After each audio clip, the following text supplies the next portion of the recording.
Disclaimer, ये anime हमारा नहीं है, हमने सिर्फ से एक्सप्लेन किया है। हे दोस्तों, स्वागत है आपका ड्रैगन बॉल जी की एक न्यू वीडियो में। तो यार इस वीडियो में हम करने वाले हैं ड्रैगन बॉल जी की एपिसोड 210 का एक्सप्लेनेशन। वीडियो शुरू करने से पहले अगर आपने इससे पहले की एपिसोड नहीं देखी तो जल्दी से जाकर देख लें, लिंक मैंने डिस्क्रिप्शन में दे दिया है। तो बिना टाइम वेस्ट कर वीडियो शुरू करते हैं। तो लास्ट एपिसोड में हमने देखा सभी जी फाइटर्स उनकी शक्ति को पूरी तरह से कंट्रोल करते हुए पंचिंग मशीन को पंच कर रहे होते हैं, लेकिन जैसा कि हम सब जानते हैं कि वेजिटा तो जोरों शोर से ही काम करता है एंड पंचिंग मशीन का ये हाल देख के काफी सारे योद्धा पहले ही क्विट कर देते हैं इस टूर्नामेंट से। आगे एपिसोड के शुरू में हम देखते हैं कि वेजिटा के पंचिंग मशीन तोड़ने के बाद अरीना स्टाफ सभी को वेट करने का बोलते हैं कि वो जल्दी नई मशीन का अरेंज करेंगे, जबकि गोकू, वेजिटा, पिकलो, क्रेन एंड एंड्रॉइड 18 अरीना की तरफ जाने का डिसाइड करते हैं क्योंकि कुछ ही देर में जूनियर कंपटीशन शुरू होने वाला होता है एंड सभी लोग डरते हुए उन्हें रास्ता दे रहे होते हैं जाने के लिए। तभी विडल इन सभी को देखकर गोहान से बोलती है, देखो इन्हें कैसे चल रहे हैं, मानो कि दुनिया के सबसे ताकतवर फाइटर हो। एंड गोहान ये सुनकर हंसने लगता है। तभी गोकू गोहान के पास आते हुए बोलता है कि वो जूनियर कंपटीशन देखने जा रहे हैं और गोहान से बोलते हैं कि वो भी पावर टेस्ट होते ही तुरंत ही वहाँ आ जाए, नहीं तो वो गोटेन एंड ट्रंक्स की फाइट को मिस कर देगा। तो गोहान हाँ में सरे लाता है, लेकिन तभी गोकू की नजर विडल पे पड़ती है और गोहान से पूछता है कि क्या ये वही लड़की है जिसके बारे में वो बात कर रहा था। तो गोहान बोलता है कि हाँ ये मेरी दोस्त है। लेकिन तभी किरण बोलता है, हमसे मत छुपाओ गोहान, अब बता भी दो कि ये तुम्हारी गर्लफ्रेंड है। तो गोहान बताता है कि वो किसी भी किस्म के रिलेशन में नहीं आना चाहता, इसलिए वो सिर्फ दोस्त है। जबकि ये सब सुन के विडल और ज्यादा इंटरेस्ट लेने लगती है गोहान में कि अब तो वो उसे अपना लाइफ पार्टनर बना कर रहेगी। तो फिर हम जानते हैं कि ये ह्यूमन नेचर है कि जिस चीज को पाने में ज्यादा स्ट्रगल करना पड़े तो अक्सर उसमें इंटरेस्ट और ज्यादा बढ़ जाता है। तो आते हैं वीडियो की तरफ जहाँ गोकू और सभी लोग चले जाते हैं कि वो लेट ना हो जाए एंड उनके जाने के बाद विडल हैरान होते हुए गोहान से पूछती है कि वो इन सब को कैसे जानता है। तो गोहान बताता है कि जिन्होंने ऑरेंज शर्ट पहन रखी थी वो उसके डैड है एंड विडल ये सुनते ही शॉक्ड हो जाती है और बोलती है कि वो तो एकदम यंग लग रहे थे, मानो कि गोहान से एक ही साल बड़े हों। तो गोहान बता देता है कि वो इसलिए यंग लग रहे हैं क्योंकि वो 7 साल पहले ही मर चुके हैं और दूसरी दुनिया में वैसे भी उम्रें नहीं पड़ती। अब गोहान साथ में सॉरी भी बोलता है कि उसने पहले जो बोला था कि उसके फादर फॉरेन में है वो सब कुछ एक झूठ था, क्योंकि अगर वो उस वक्त ये सब बता भी देता कि वो मर चुके हैं और अब टूर्नामेंट के लिए वापस आ रहे हैं तो उसे उस वक्त बिल्कुल भी यकीन ना आता। जब विडल बोलती है कि उसे तो अब भी ये सब सुनकर चक्कर आ रहे हैं एंड इस बात को लेकर सोच में पड़ जाती है और साथ में इम्प्रेस भी होती है कि वो 3 महीनों से सिर्फ उसे ही स्टडी करने की कोशिश कर रही है, लेकिन अब तक वो उसके बारे में कुछ भी नहीं जानती।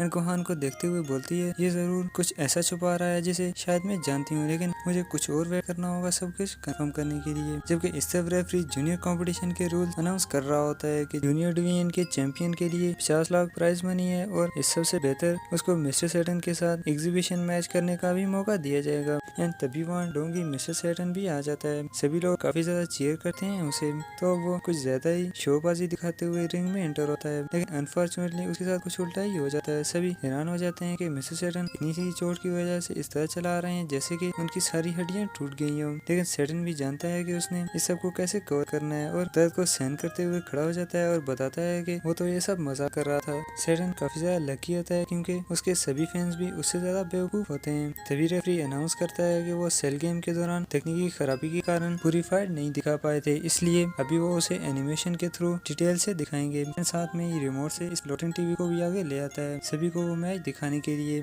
जबकि मिस्टर सैटन अग्रेसिव होते हुए मना कर देता है कि इस गुब्बारे को तुरंत ही वहाँ से वापस ले जाए, कि वो बिल्कुल भी नहीं चाहता कि उसकी फाइट बार बार लोग देखें, क्योंकि सैटन को पता होता है कि इससे उसका सारा सच सामने आ जाएगा। लेकिन रेफरी नहीं मानता और बोलता है सैटन से, ज्यादा ढोंग अच्छा नहीं होता सैटन, तुम्हें चैंपियन बनाए रखना हमारी मजबूरी है, इसलिए हम तुम्हारी पोल नहीं खोलने वाले। लेकिन सैटन को फिर भी यकीन नहीं होता कि ये सब कुछ सीक्रेट रखेगा। इस तरफ किरण बोलता है कि उन्हें इस टीवी को यहाँ पर ही खत्म कर देना चाहिए, नहीं तो सभी को पता चल जाएगा कि गोहान ने ही सेल को हराया था। लेकिन गोकू अभी किरण को शांत रहने को बोलता है कि अगर कुछ बुरा होने लगा तो तभी वो एक्शन लेंगे, इससे पहले नहीं। एंड अब कुछ देर बाद फिल्म स्टार्ट हो जाती है जिसमें सभी जी फाइटर कुछ ऐसे दिख रहे होते हैं। गोकू तो खुद को देखकर स्माइल करने लगता है, जबकि पिकलो और वेजिटा बहुत ज्यादा अग्रेसिव हो जाते हैं। एंड अब फाइट शुरू हो जाती है गोकू वर्सेस सेल के बीच। पिकलो और ज्यादा अग्रेसिव हो रहा होता है ये सब देख के, जबकि गोकू तो अब भी पूरी तरह एंजॉय कर रहा होता है इस फिल्म को। एंड अब कुछ ही समय में सभी जी फाइटर घुटने टेक देते हैं सेल के सामने, लेकिन तभी वहाँ पर आ जाता है सैटन और वो सेल के सभी अटैक को ब्लॉक कर देता है। तो सेल वहीं पर माफी मांगने लगता है कि वो उसे माफ कर दे, लेकिन सैटन उसे माफ नहीं करता और पंचेस और किक करके रिंग आउट कर देता है एंड उसे डिस्ट्रॉय भी। और तभी ये नकली गोकू एंड वेजिटा बोलते हैं कि मिस्टर सैटन बहुत ही ज्यादा महान है, काश वो भी उनके जैसे होते। सभी लोग सैटन को और ज्यादा चीयर करने लगते हैं, जबकि कुछ ऐसा रिएक्शन होता है इन लोगों का। तभी गोकू बोलता है कि भले ही ये सब झूठ था, लेकिन फिर भी उसने काफी ज्यादा एंजॉय एंजॉय किया इस फिल्म को। जबकि सैटर्न यहाँ छुपा होता है लोगों के जूतों से बचने के लिए, क्योंकि उसे यकीन होता है कि सच पता चलने पर लोग कभी भी उसे माफ नहीं करेंगे। और इस तरफ ट्रंक्स एंड गॉर्डन यहाँ अंदर बैठे वेट कर रहे होते हैं उनके मैच का। कि तभी ट्रंक्स गॉर्डन से पूछता है कि अगर वो जीत गया तो वो इनाम की रकम से क्या खरीदेगा। तो गॉर्डन बताता है कि वो तो टाइज ही लेगा। एंड ये सुनकर ट्रंक्स मन ही मन में कुछ सोचते हुए खुश होने लगता है। इसका आंसर हमें ट्रंक्स एंड गॉर्डन की फाइट के बाद मिलेगा कि ट्रंक्स किस वजह से खुश हो रहा था। तो अब गॉर्डन ट्रंक्स से पूछता है कि वो क्या खरीदना चाहता है। तो ट्रंक्स बताता है कि ऐसा कुछ है ही नहीं जो वो खरीदना चाहता है, क्योंकि उनकी फैमिली तो वैसे भी दुनिया की सबसे अमीर तरीन फैमिली होती है। और इस तरफ ये इडोसा नाम का लड़का निराश हो रहा होता है कि उसका फर्स्ट मैच ये एक छोटे से पिद्दी के साथ हो रहा है जिसमें कोई भी मजा नहीं आने वाला। और ट्रंक्स के पास आकर उसे डराने की कोशिश करता है कि बेहतर होगा कि वो पहले ही हार मान जाए, नहीं तो उसे बेफालतू में ही रिंग में पिटना पड़ेगा। लेकिन ट्रंक्स एटीट्यूड के साथ वहीं पर खड़ा रहता है और बोलता है कि बेहतर होगा कि वो इसे परेशान न करे। वो लोग चौंक जाते हैं कि इस बच्चे में तो काफी ज्यादा हिम्मत है और बोलता है कि अब तो वो उसे रिंग में जरूर मजा चखा कर ही रहेगा। और तभी रेफरी पहले मैच के लिए दो नन्हे योद्धाओं को बुलाता है। जबकि इस तरफ गोहान से और ज्यादा वेट नहीं हो रहा होता तो वेडर यकीन दिलाती है गोहान को कि उसे परेशान होने की जरूरत नहीं, उसका भाई थर्ड मैच तक तो जरूर पहुंच जाएगा, तब तक वो भी यहाँ से फारिग हो जाएंगे। तो गोहान बोलता है हाँ ये तो है, लेकिन मजा तो फाइनल राउंड में ही आएगा। आशा करता हूँ कि गॉर्डन ट्रंक्स का फाइनल से पहले टकराव ना हो, नहीं तो बाकी के सारे बच्चे रिंग में ही नहीं आएंगे। और इस तरफ ये बंदा सैटर्न से बोलता है कि उनकी ये फिल्म काफी ज्यादा हिट हो चुकी है और अब तक वो तकरीबन 10 लाख काफी सेल कर चुके हैं। तो सैटर्न बोलता है तो इसका मतलब मुझे भी इसमें हिस्सा डालना चाहिए। जबकि यहाँ रिंग में फाइट कम और फन ज्यादा हो रहा होता है। सभी लोग हंसते रहते हैं इन बच्चों को फाइट करते देख, कुछ रो रहे होते हैं और कुछ डर के मारे रेफरी के पीछे छुप जाते हैं। तो वो मोटा ओपोनेंट रेफरी को भी साथ लेकर ही उसे नीचे गिरा देता है। एंड ये बच्चा रिंग से बाहर गिरते ही रोने लगता है। और तभी वहाँ पर आ जाता है मिस्टर सैटर्न और उसे प्यार देते हुए बताता है कि हार जीत तो होती ही रहती है, बस उन्हें खुश रहना चाहिए। और कंधे पे उठा लेता है सभी के सामने शो ऑफ करने के लिए कि वो वर्ल्ड चैंपियन होते हुए भी ये सब कर रहा है।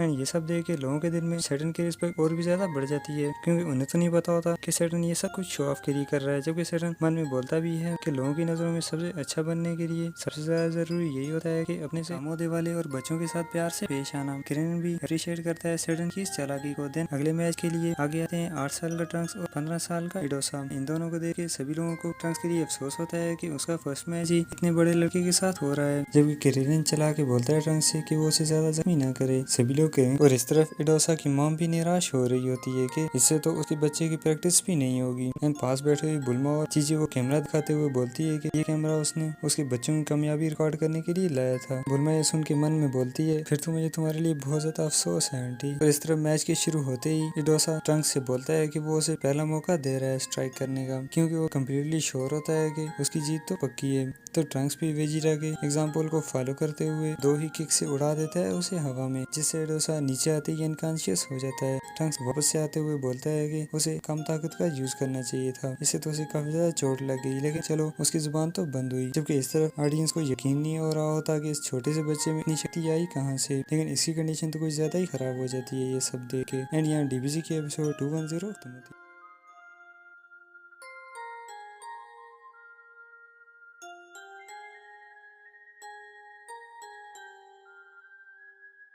कैसी लगी कमेंट्स में जरूर बताना। लाइक शेयर और चैनल को सब्सक्राइब करना भी मत भूलिएगा, क्योंकि इससे जब भी